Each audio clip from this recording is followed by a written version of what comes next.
रमज़ानुल मुबारक महीनों में से वो अज़ीम महीना है जिसका नाम अल्लाह ने कुरान में बयान फरमाया। इरशाद फरमाया शाहरु रमज़ान अल्लज़ी उन्ज़िला फ़ीहिल कुरान। रमज़ान का वो महीना है जिसमें हमने कुरान मजीद को नाज़िल फरमाया। रमज़ानुल मुबारक की बेपनाह अज़मतें, इसकी शानें, इस माह नूर व सुरूर की अजीम सादत अफरोज़ घड़ियाँ, ये जब भी आती हैं मुसलमान के हक़ में अल्लाह की रहमत को लाती हैं। रमज़ान जब भी आता है अहले इस्लाम के ऊपर खुदा के फ़ज़ल और उसकी रहमत का साया हो जाता है। अहले ईमान इस माह मुबारक में अपने दिल में ख़ास नरमी, नेकी का ख़ास जज्बा, उख़ुव्वत, भाईचारा और गमखारी के ख़ास जज्बात अपने दिल और रूह में महसूस करते हैं। अज़ीज़ दोस्तों, कुछ चीज़ें बड़ी गैर मामूली होती हैं, उनकी बहुत ज़्यादा शान होती है। कई बार भी उन बातों को सुने और हज़ार बात भी उन बातों को पढ़ें, बीसियों लोगों के मुख्तलिफ अंदाज़े गुफ्तगू से भी उन बातों को सुने तो फिर भी वो शाने ऐसे लगता है कि नामुकम्मल ही रह गए। रमज़ानुल मुबारक इतनी अज़मत वाला माह मुबारक है कि इसका तज़किरा अल्लाह के कुरान ने भी किया है और हुज़ूर अलैहिस्सलाम ने भी जा बजा जिक्र फरमाया। अच्छा, इसके कुछ नाम मैं आपकी खिदमत में पहले अर्ज़ करता हूँ। एक तो इसका नाम कुरान ने बयान किया शाहरु रमज़ान, रमज़ान का महीना। फिर इस माह मुबारक को कुछ नामों से नबी पाक सल्लल्लाहु अलैहि वसल्लम ने याद फरमाया। ये मिशकात शरीफ में हदीस मौजूद है। हुज़ूर अलैहिस्सलाम ने इस माह मुबारक का नाम लिया तो एक लफ्ज़, एक जुमला हुज़ूर ने ये फरमाया कि शाहरुन अज़ीम। ये हुजूर ने बयान फरमाया अज़मत वाला महीना, अजीम महीना। यानी किसी को कोई शख्स कहता है ये अजीम आलिम दीन है, ये अजीम हाफिज़ कुरान है, ये अजीम समाजी शख्सियत है, ये अजीम लीडर है। और जिसको हुजूर अजीम फरमाए, जिसको नबी करीम अलैहिस्सलाम कहें, सरकार फरमाए, मेरे नबी रहमत अलैहिस्सलाम फरमाएं कि माह मुबारक जो रमज़ान है शाहरुन अज़ीम, ये बड़ा अजीम महीना है। अब खो जाए इंसान इसकी अज़मतों में और चला जाए आलमे हैरत में और ढूंढने लगे कि इसकी अज़मतें क्या क्या हैं, इसकी शानें क्या क्या हैं। आखिर वो कितना को अजीम है जिसे मदीने वाले ने अजीम कहा है, उसके अंदर कितनी को अज़मत पाई जाती है, कितनी को बुलंदी शान है, कितनी को रिफत है, जिसे नबी पाक अलैहिस्सलाम ने अजीम फरमाया।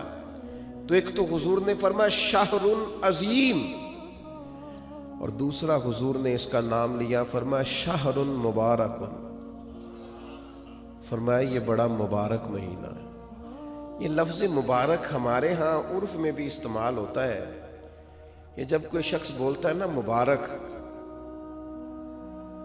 तो उससे खुशखबरियां जहन में आती हैं, उससे कामयाबियां जहन में आती हैं।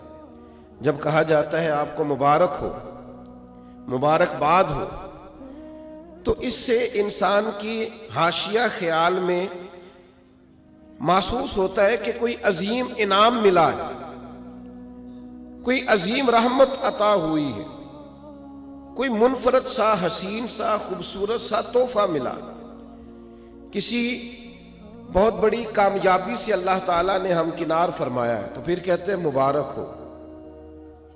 तो नबी पाक ने रमज़ानुल मुबारक को फरमाया शाहरुन मुबारकुन, ये मुबारक महीना है, बरकत वाला महीना। यानी इसका हर लम्हा ही मुबारक है। रोज़ा रखें तो फिर भी मुबारक है, इफ्तार करें तो फिर भी मुबारक है। रमज़ानुल मुबारक के अंदर किसी को रोज़ा इफ्तार कराएं तो फिर भी मुबारक है। इस माह नूर व सुरूर के अंदर कुरान मजीद तरावी में सुनाए तो फिर भी मुबारक है, पीछे हो के सुने तो फिर भी मुबारक है। रब दे तौफीक, अल्लाह करे फजल, तो रमज़ान अल मुबारक के अंदर अगर मिले तौफीक बंदा बैतुल्लाह की ज़ियारत करे तो बड़ी मुबारक है। और अगर अल्लाह तौफीक दे और इंसान ये माह मुबारक मदीना मुनव्वरा में गुजारे तो फिर बड़ी मुबारक है। तो हर हर लम्हा मुबारक है, हर हर घड़ी मुबारक है। रमज़ान सारा ही मुबारक है। पहला अशरा भी मुबारक है, दरमियान वाला भी मुबारक है, आखिरी भी मुबारक है, ताक रातें भी मुबारक है, लैलतुल कद्र भी मुबारक है। तो हुजूर ने फरमाया शहरुन मुबारक। ये क्या है? मुबारक महीना है। कौन सा महीना है? ये जितने लोग मायूस हैं ना, किसी भी वजह से, खुदा न खास्ता परेशान है किसी भी वजह से, महसूस करते अब पीछे रह गए किसी भी वजह से, तो वो यूं समझ लें कि ये वो महीना आ गया है जिसमें मुबारक ही मुबारक है, जिसमें करम ही करम है, अता ही अता है। अब परेशान नहीं होना। शाहरुन मुबारकुन, ये मुबारक महीना आ गया, बरकत वाला महीना आ गया। अब कोई परेशानी नहीं, कोई पछतावा नहीं, कोई पीछे नहीं हटना, कोई कमजोर नहीं पड़ना। ये मुबारक महीना, इसको नबी करीम ने मुबारक कहा। तो इसके लम्हे लम्हे में आपने तसव्वुर बांधना है कि ये मुबारक दिन है। इसमें रिस्क आएगा तो वह भी मुबारक ही आएगा। कोई शख्स मिलेगा तो इंशाल्लाह खैर ही होगी, कोई अमल करेंगे तो इंशाल्लाह बरकत ही होगी। कहीं हम अल्लाह की रिज़ा के लिए कुछ खर्च करेंगे तो फिर भी बरकत ही होगी। महीना ही मुबारक, इसको नबी करीम ने मुबारक कहा है। लिहाजा जो परेशान लोग हैं ना, वो यूं समझें कि रमज़ान का चांद तुलू होते ही वक्त ही मुबारक का शुरू हो जाएगा। बीमार समझें कि शिफा होने लगी है, मकरूज समझें कि रिहाई मिलने लगी है, तंगदस्त समझें कि वुसअत आने लगी। और हदीस में लफ्ज़ भी हैं, मिशकात शरीफ में ये लफ्ज़ हदीस के मौजूद हैं। हुजूर फरमाते हैं रमज़ान मुबारक में मोमिन का रिस्क बढ़ा दिया जाता है, उसके रिस्क में बरकत कर दी जाती है। अल्लाह ताला अपने फजल से वुसअत फरमा देता है। तो मेरे भाई आप तवज्जो फरमाइएगा, गौर कीजिएगा और समझ लीजिएगा इस बात को कि हुजूर ने इसे शाहरुन अजीम भी कहा, शाहरुन मुबारकुन भी कहा। आगे भी अर्ज करूं, नबी पाक ने इसे शाहरुस सबर भी कहा। यह सबर का महीना है, इसमें सब्र करना है। खाने पीने से भी सब्र करना है, नफसानी ख्वाहिशात से भी सब्र करना है, गुस्सा आए तो फिर भी सब्र करना है, कोई तकलीफ पहुंचाना चाहे तो फिर भी सब्र करना है, कुछ झगड़ा करना चाहे तो फिर भी सब्र की जज़ा जन्नत है। ये माह मुबारक। अच्छा, बड़ी खूबसूरत बात लिखी है हज़रत हकीमुल उम्मत मुफ्ती अहमद यार खान साहब नईमी रहमतुल्लाह अलैह ने। फरमाते हैं पिछले 11 महीने शुक्र के हैं, खाओ और शुक्र करो।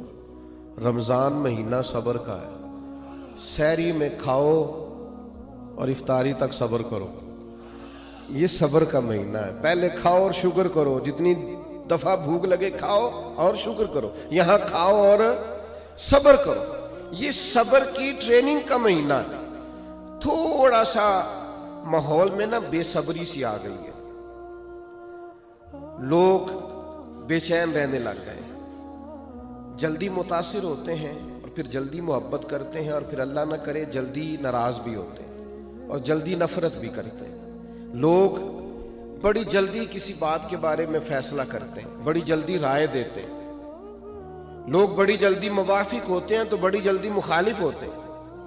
लोग बड़ी जल्दी बदगुमान होते हैं। सब्र नहीं रहा, हौसला नहीं रहा। हालांकि कुरान मजीद में 100 से ज्यादा मर्तबा कमो बेश सब्र का बयान है, सब्र का बयान। और 500 के करीब अहादीसो आसार हैं जिनमें सब्र का जिक्र है। मौला अली शेर खुदा रदी अल्लाह ताला अन्हु बयान करते हैं, इन सारी अहादीस को और आयात को सामने रख के फरमाते हैं मैं ये समझा हूं कि जिस तरह जो जिस्म में सर का मकाम है ना, वही दीन में सब्र का मकाम है। तो सब्र करना, इंतजार करना, अल्लाह की रिजा के लिए रुकना, कोई काम करके फिर उसके नतीजे का इंतजार करना, ये कुरान मजीद की तालीम है।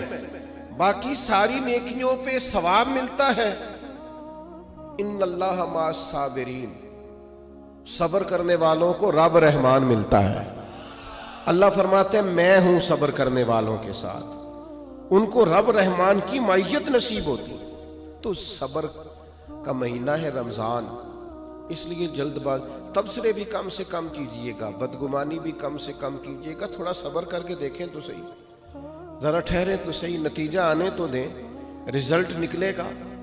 लेकिन हौसला, इत्मीनान और ये जो खामोशी होती है ये बड़ा तूफान होती है। ये चुप कर जाना, सब्र करना, बर्दाश्त करना, हौसला पैदा करना, यही इंसान के बड़ा होने की अलामत होती है।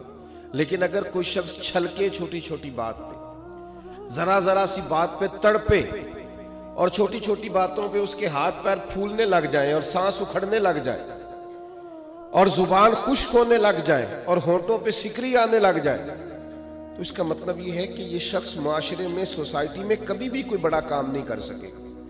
थोड़ा सा हौसला, थोड़ा सब्र, थोड़ा इत्मीनान। किसी सीरत निगार ने बड़ी खूबसूरत बात लिखी है, कहते मक्के वाले लोग दुश्मन बन के हुजूर के मुकाबले में निकले, पर महबूब ने इतना सब्र किया, इतना सब्र किया कि हुजूर के सब्र ने उन सारे दुश्मनों को नबी पाक का गुलाम बना दिया। वो दुश्मनियां अकीदत में बदल गईं। आप थोड़ा सब्र तो करें। मैं झगड़े हो जाते हैं ना दोस्तों के,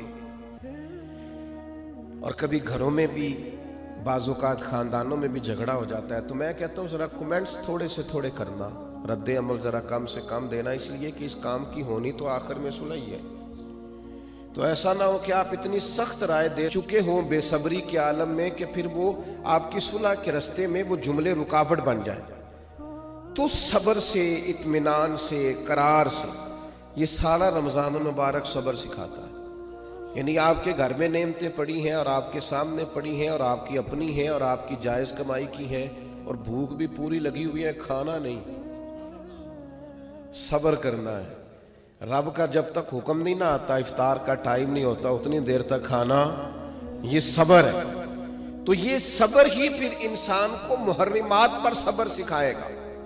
यही सब्र फिर सिखाएगा कि जिस तरह तेरे पास सहूलत मौजूद है, तू खा सकता है, तेरे कंट्रोल में, पर तू नहीं खाता, इसी तरीके से कुछ चीजें तेरे कंट्रोल में हैं, तू ले सकता है, पर चूंकि तेरे लिए जायज नहीं, लिहाजा तूने सब्र करना है और वही लेना है जो तेरे रब ने तेरे लिए जायज रखा है।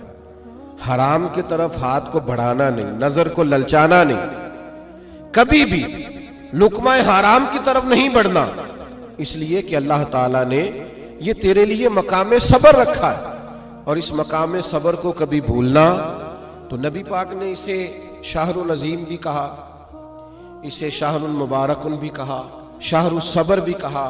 फिर नबी पाक सल्लल्लाहु अलैहि वसल्लम ने फरमाया व शाहरुल मवासात, फरमाया ये मवासात का महीना है, ये गम खारी का महीना है, दूसरों का ख्याल करने का महीना है, दुख बांटने का महीना है। हमने ना अपने देहातों में एक बात देखी कि जो बच्चियां ब्याह के चली जाती थी ना,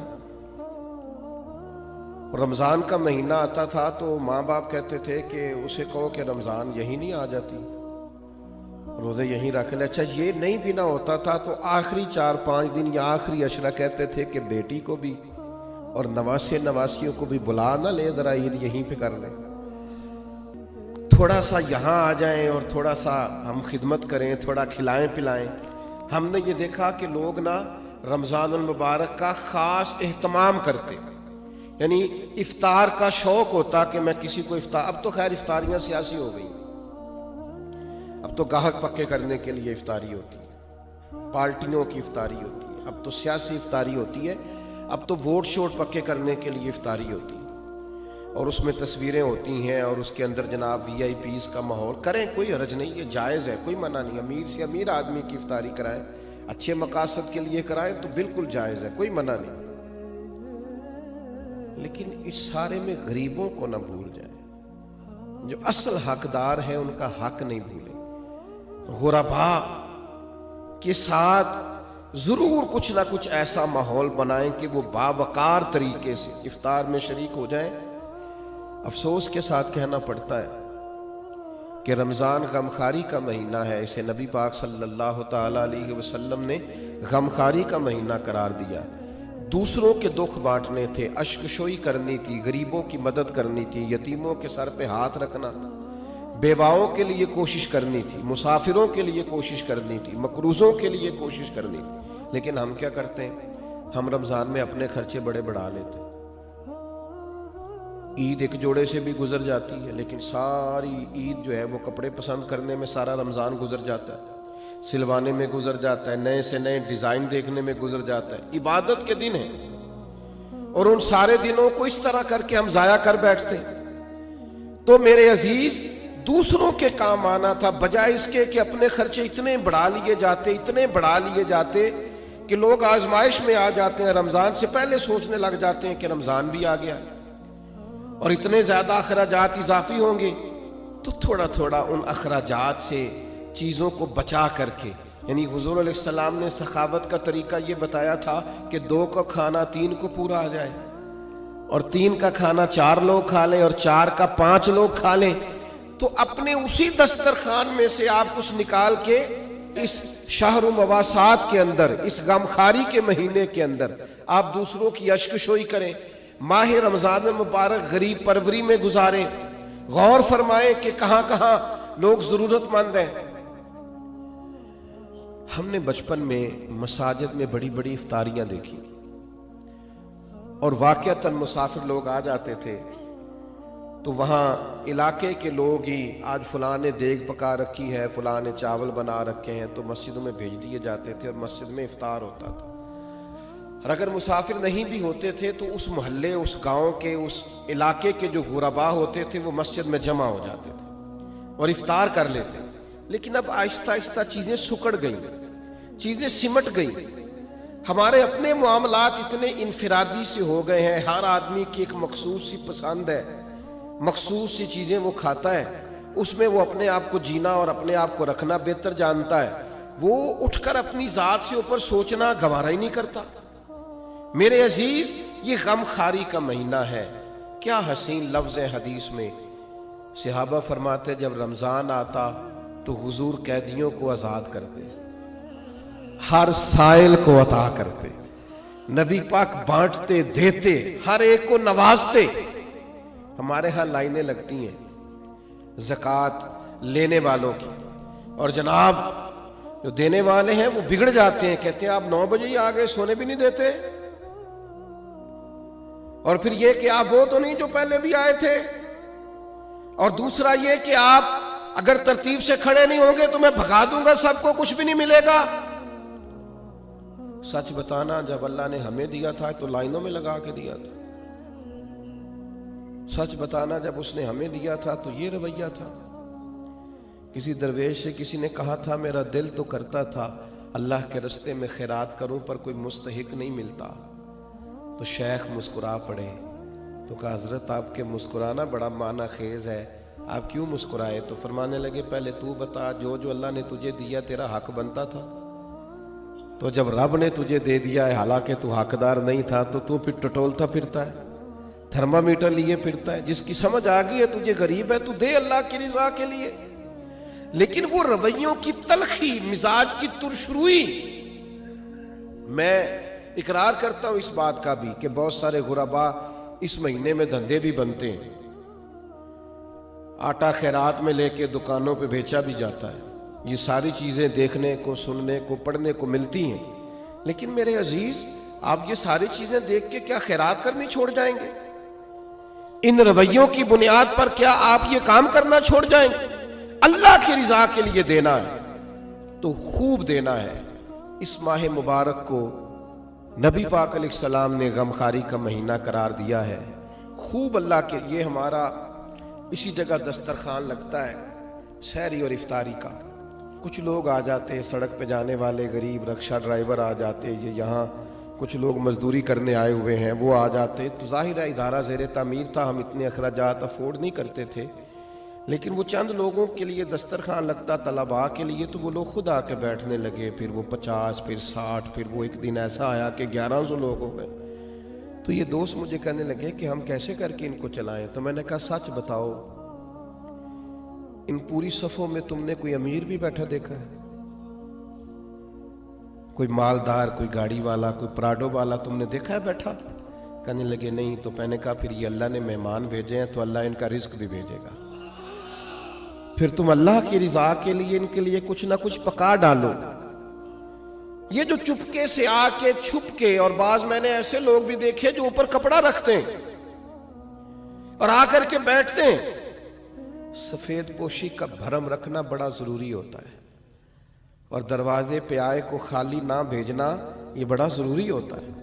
और जब कोई उम्मीद लगा के आ जाए और उसकी उम्मीद को तोड़ देना ये बड़ा तकलीफ दे माहौल होता है। लेकिन हमने तो किवाड़ अंदर से बंद कर लिए, हमने तो हर चीज में अकरबा परवरी बना ली, हमने तो हर बांटने को, हर देने को सियासी रंग दे लिया। खुदारा ये गमखारी का महीना है। पलट के देखना यतीमों, मिस्कीनों, गरीबों को जो चुप हैं, जो बोलते नहीं, जो ईद से कबल मियाँ बीवी मशवरा करते हैं कि हमारे कपड़े नए ही हैं, बस बच्चों को लेके दे दिए जाएं, हमारी खैर है, मेरा जोड़ा ठीक है, वह मैं गुजारा कर लूंगा, ये फलानी शादी पे लिया था, तू बच्चों का सोच। गंदुम अमीर शहर की होती रही खराब, और बच्ची किसी गरीब की फाके से मर गई। ओ भाई, ये फर्क मिटाना पड़ेगा। ये जो बहुत ज्यादा तफरीक है, ये माह नूरो सुरूर आया है, इसमें इरादा करें। और मेरी अपील है उन लोगों से जो राशन बांटते हैं, जो किसी के घर में कुछ पहुंचाते हैं, वो रमज़ान का इंतज़ार ना करें, रमज़ान से 2 दिन पहले पहुंचा दें। और मैं जिम्मेदारी के साथ आपसे वादा करता हूं कि आप रमज़ान की नीयत करके रमज़ान से पहले दें, अल्लाह रमज़ान जितना अजर अता फरमाएगा। लेकिन पहले से ये काम करें, अश्क शोई करें। 2 बातें आपकी खिदमत में अर्ज करनी है। एक तो रमज़ानुल मुबारक का कुरान मजीद से बहुत ज़्यादा ताल्लुक़ है, बहुत ज़्यादा, इसलिए कि कुरान मजीद कहता है शाहरु रमज़ान अल्लज़ी उन्ज़िल फ़ीहिल कुरान। रमज़ान का वो महीना जिसमें हमने कुरान मजीद नाजिल फरमाया है। हज़रत इमाम आज़म अबू हनीफ़ा रहमतुल्लाह अलैह का तरीका ये था कि आप एक सिपारा कुरान मजीद का घर में पढ़ते थे, एक मस्जिद में पढ़ते थे, एक रात को तरावी में पढ़ते थे। एक घर में और एक मस्जिद में और एक रात तरावी में। तो कितने कुरान मजीद ख़त्म हो गए रमज़ान में? 3। नबी करीम सल्लल्लाहु ताला अलैहि वसल्लम का मुबारक तरीका ये था कि हज़रत जिब्रील अमीन अलैहिस्सलाम हर साल रमज़ान में हुजूर के साथ कुरान मजीद का दौर फरमाते। जैसे हमारे हुफाज नहीं दौर करते, एक हाफिज पारा सुनाता है, फिर दूसरा उसको सुनाता है, पहले एक सुनता है, फिर दूसरा उसको सुनाता है। तो नबी करीम अलैहिस्सलाम हज़रत जिब्रील अमीन को सुनाते, हज़रत जिब्रील हुजूर को सुनाते। और जिस साल हुजूर का विसाल हुआ उस साल 2 मरतबा नबी करीम ने दौर फरमाया कुरान मजीद का। मैं ना एक दफ़ा सफ़र पे था, कहीं मैं गया हुआ था किसी प्रोग्राम के लिए रमज़ान में, तो एक साहब के साथ ना मैं खड़ा हो गया नमाज पढ़ने के लिए, तरावी। तो बड़ा ही रोने लगे वो, तरावी में बहुत रोते जा रहे हैं। तो हिचकियां उनको तो मेरी समझ में नहीं आ रहा था, इसलिए कि जो आयात, जो पारा उस दिन चल रहा था, वो आयतें भी सारी रहमत वाली थी, करम वाली थी। एक होता है कुछ ऐसी आयात हैं जिनको सुन के रोना आ गया, लेकिन मैंने कहा भी हो सकता है रहमत पर भी लोग रो पड़ते हैं। तो वो कुछ ज्यादा ही मामला ऐसा हो गया कि हिचकियां बनने लगी और साथ वाले लोग थोड़े से महसूस करने लगे, कुर्बान जाए। वो सलाम फेरा तो मैंने उनसे कहा खैर है। तो देसी आदमी, देहाती बंदा मुझे कहने लगा हजरत जी ये तरावी पढ़ाना ना, ये मेरा बेटा है। तो मैं कहा मेरा बेटा हाफिज हो गया और मुसल्ला सुना रहा है और कुरान मजीद पढ़ रहा। तो आज पहली दफा ये कुरान मजीद सुना रहा है, तो मुझे ऐसे लगता है जैसे मेरी शान बड़ी हो गई, मैं बड़ा बुलंद हो गया हूं मर्तबा। मैंने उसे कहा कि तू थोड़ा और भी रो ले तो तेरा बनता है, इसलिए कि जिस जगह पे तू खड़ा होकर सोच रहा है ना, ये वो बहुत बड़ी बात है। कुरान मजीद से वाबस्तगी हमारी या हमारी औलादों की ये बड़ी जरूरी। रमज़ान शरीफ में मेरा ख्याल है 2 पारे तो रोज़ होने चाहिए। मेरी ख्वाहिश ये है कि दिन में आप तर्जुमा पढ़ें पारे का, थोड़ा गौर से पढ़ें, उसकी तफसीर देखें और रात को फिर वो तरावी में सुने। आपको अजीब सा लुत्फ आएगा, आप महव होते रहेंगे और सारा दिन वो चीजें आपके हाशिया ख्याल पर चमकती दमकती रहेंगी, आपको सुरूर आएगा। ये कमाल काम है। और दूसरी गुजारिश मेरी ये है कि सहरी के वक्त उठना तो है ही, बहुत सारी चीजें भी सहरी के वक्त, दूध दही भी बाज़ जगहों पे लाना पड़ता है जाके, तो 10-15 मिनट पहले उठें, तहज्जुद की नमाज भी पढ़ें। ये रूटीन बनाए पहली रमज़ान से। आप ज़रा जल्दी उठें, 4 रकत नमाज, 2 रकत नमाज, 6-8 जितनी तौफीक हो तहज्जुद की नमाज पढ़ें, उसके बाद अपनी सहरी कर लें। लेकिन कोशिश करें कि नवाफल की कसरत हो, तरावी का खास एहतमाम हो, कुरान मजीद के साथ खास दिलचस्पी हो रमज़ान शरीफ में। और फिर अल्लाह के प्यारे हबीब सल्लल्लाहु ताला अलैहि वसल्लम ने इरशाद फरमाया, रमज़ान आ गया है। हुजूर फरमाने लगे, ये बरकत वाला महीना है, अल्लाह ने इसके रोज़े फ़र्ज़ किए हैं। अल्लाह के हबीब अलैहिस्सलाम फरमाते हैं, अल्लाह ताला ना आसमान के दरवाजे खोल देता है रमज़ान में। अल्लाह ताला आसमान के दरवाजे रमज़ानुल मुबारक में खोल देता है, दोज़ख के दरवाजे बंद कर देता है। अब यहां शारीहीन हदीस लिखने लगे कि ये जो हुजूर ने फरमाया कि आसमान के दरवाजे खुल जाते हैं, इससे क्या मुराद? इससे नबी करीम अलैहिस्सलाम ने हमें क्या समझाया? हुजूर की बातें चूंकि बड़ी माना खेज है, जवामिउल कल्म है, तो शारीहीन हदीस ने लिखा, ये जो हुजूर फरमाते हैं ना आसमान के दरवाजे खुल जाते हैं, इसका मतलब ये है कि रहमत भी नाजिल होती है, बरकत भी नाजिल होती है, बख्शिश भी नाजिल होती है, रिज्क भी दिया जाता है, रहमत भी बरसाई जाती है। जो खुदा की रहमत का उम्मीदवार होगा उसके लिए दरवाजे खुले होंगे, अल्लाह रहमत फरमाएगा। जो उसकी बारगाह से बख्शिश का सवाली होगा उसके लिए भी रमजान में आसमान के दरवाजे खुले होंगे और उसको बख्शिश अता की जाएगी। और जो समझता है कि मैं परेशान हूं रिज्क के मसले में, उसके लिए भी दरवाजे खुले हुए हैं। वो अल्लाह के सामने झोली फैलाए रमजान में, उसे रिज्क भी दिया जाएगा। जो औलाद का तलबगार है उसे औलाद दी जाएगी। जो रब की बारगाह से उसके कुर्ब का तलबगार है उसे कुर्ब खुदाबंदी दिया जाएगा। जो उसके महबूब की निगाह का तलबगार है उसे दरवाजा जो खुल गया है। अब जो जो तुम अल्लाह से उसका फजल मांगोगे, अल्लाह रमजान मुबारक में अपनी रहमत से अता फरमाएगा। लेकिन शर्त यह है कि ये ना हो कि जब मांगने का टाइम हो तो हम सो रहे हों। कुछ लोग बड़ी अजीबो गरीब सी रीत पैदा कर लेते हैं, वो बस रोज़ा ही रखते हैं, बाकी सारे उमूर इल्ला माशाल्लाह गफलत में गुजर जाते हैं। अपने आप को मोहतात रख के ये करम की बरखा जब बरसे तो पूरी तवानाई के साथ अपने आप को ज़हनी तौर पर इबादत के लिए तैयार करें। मैं दोस्तों को मना किया करता हूँ, मैं कहा करता हूँ मेहरबानी कीजिएगा रमज़ानुल मुबारक के अंदर तबसरे ना कीजिएगा, इसलिए कि अगर तबसरों से कोई मुल्क ठीक होता तो सबसे पहले पाकिस्तान ने ठीक होना था। सबसे ज़्यादा तबसरे हमारे मुल्क में होते हैं, सबसे ज़्यादा ब्रेकिंग न्यूज़ हमारे मुल्क में चलती, सबसे ज़्यादा अच्छा तबसरा करने वाले यहाँ लोग पाए जाते हैं। तो हमने सारा साल खबरें देख ली, तबसरे कर लिए, फ़लाँ ने फ़लाँ को गिरा दिया, फ़लाँ ने फ़लाँ को उठा दिया, अब ये सारा हमें पता है। तो मेहरबानी करें रमज़ान शरीफ में ना ख़बरों से भी बचें, इधर उधर की बुरी वीडियोस से बचें, मोबाइल के गलत इस्तेमाल से बचें। आप फोकस करें कि आपने इबादत करना, तवज्जो करें कि अपना सारा वक्त अल्लाह की रिजा के लिए लगाना है, एक लम्हा भी बेकार ना करें। हुजूर ने इतनी अजमत रमज़ान की बयान की, इतनी अजमत बयान की, और आखिर में एक ऐसा जुमला कहा कि अगर उसे खोला जाए ना तो हर चीज़ ही एक दूसरा रुख इख्तियार कर जाती है। अल्लाह के महबूब अलैहिस्सलाम रमज़ान की सारी शानें बयान करने के बाद फरमाने लगे, अगर तुम्हें पता चल जाए ना कि रमज़ान की शान क्या है, यानी इतनी शानें बयान करने के बाद भी फरमाया, अगर तुम्हें पता चल जाए, तुम उस गहराई तक पहुंच जाओ, तुम वो गहराई पा जाओ कि आखिर रमज़ान की अजमत कितनी है, फरमाया अगर तुम्हें पता चल जाए तो तुम्हारा दिल करे सारा साल रमज़ान ही रहना चाहिए, सारा साल रमज़ान ही रहना चाहिए। और एक जुमला हदीस का कभी नहीं भूलना आपने। हुजूर फरमाते हैं मेरे पास जिब्रील अमीन आए, उन्होंने आन करके अर्ज की या रसूल अल्लाह, 3 बातें हदीस में लेकिन हमारे मौजू की जो बात है बस उसी पर रहते हैं।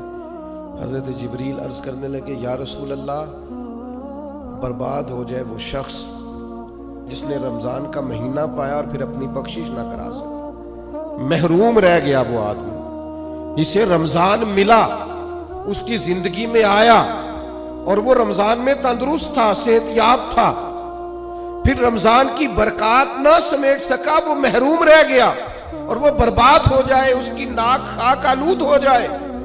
हुजूर फरमाते हजरत जिब्रील ने जब ये कहा तो मैंने कहा आमीन, यानी अल्लाह करे ऐसा हो जाए, वाकई ही उसकी नाक खाक आलूद हो जाए कि रमजान भी मिला था, उसकी जिंदगी में आया था, अल्लाह ताला ने आफियत दी थी, आसाब और कवा मजबूत थे, लेकिन फिर भी अपनी बख्शिश का सामान नहीं कर सका, उसकी नाक खाक आलूद हो जाए। क्या आप सारा 11 महीने कारोबार ही करते हैं, नई नई कारोबारी पॉलिसियां ना बनाए रमजान में कि मैं क्या कौन सा बिजनेस करूं। हमारे एक दोस्त अक्सर कहा करते हैं कि लोग रमजान में चीजें महंगी कर देते हैं, बल्कि अब तो पॉलिसी ज्यादा बेहतर हो गई है, क्योंकि हुकूमत ने कुछ ना कुछ सस्ती करनी होती है तो वो रमजान से पहले 2 महीने महंगी कर लेते हैं, ताकि रमजान आए तो हमें कहना पड़ जाए कि देखो हमने ये 10 रुपए सस्ती कर दी है, क्योंकि उससे पहले जो महंगी बड़ी कर ली थी। तो ये धोखा किसको दे रहे हैं, किसको दे रहे हैं? वमा यखदाऊना इल्ला अनफुसहुम, अल्लाह कहता है कुछ धोखे तुम सिर्फ अपने आप को देते हो, किसी और को नहीं देते। रमजान की सादत अफरोज घड़ियां हैं, रमजान मुबारक की बख्त संवारने वाली घड़ियां हैं, रमजान की नसीब चमकाने वाली घड़ियां, रब को राजी करने वाली घड़ियां। रमजान की वो घड़ियां हैं जिसमें जो आदमी समझता है मैं बड़ा पीछे रह गया हूं, वो भी आगे बढ़े, अल्लाह की रहमत पा ले और वो भी दौड़ करके जिंदगी के सफर में आगे निकल जाए, अल्लाह की रहमत उसे मिलेगी। लेकिन खबरदार, एक लम्हा भी जाया न करना, बेकार न करना, फजूल अभास, फजूल बहसें, फजूल का मोबाइल, फजूल की गुफ्तगू, फजूल का लैतो लाला, अपने आप को बचाएं और ज़हनी तौर पर अपने आप को तैयार करें कि इंशाअल्लाह रोजे भी पूरे रखने हैं, तरावी भी वक्त पे पढ़नी है, तहज्जुद की नमाज भी रात को पढ़नी है अल्लाह के फजल से, गरीब की मदद भी करनी है, जिस हद तक हो सका मैंने दूसरों के लिए खैर भी जमा करनी है, जद्दोजहद का मिजाज भी पैदा करना है। ये ज़रूर अपनी तबीयत के अंदर चीज़ों को पैदा करें।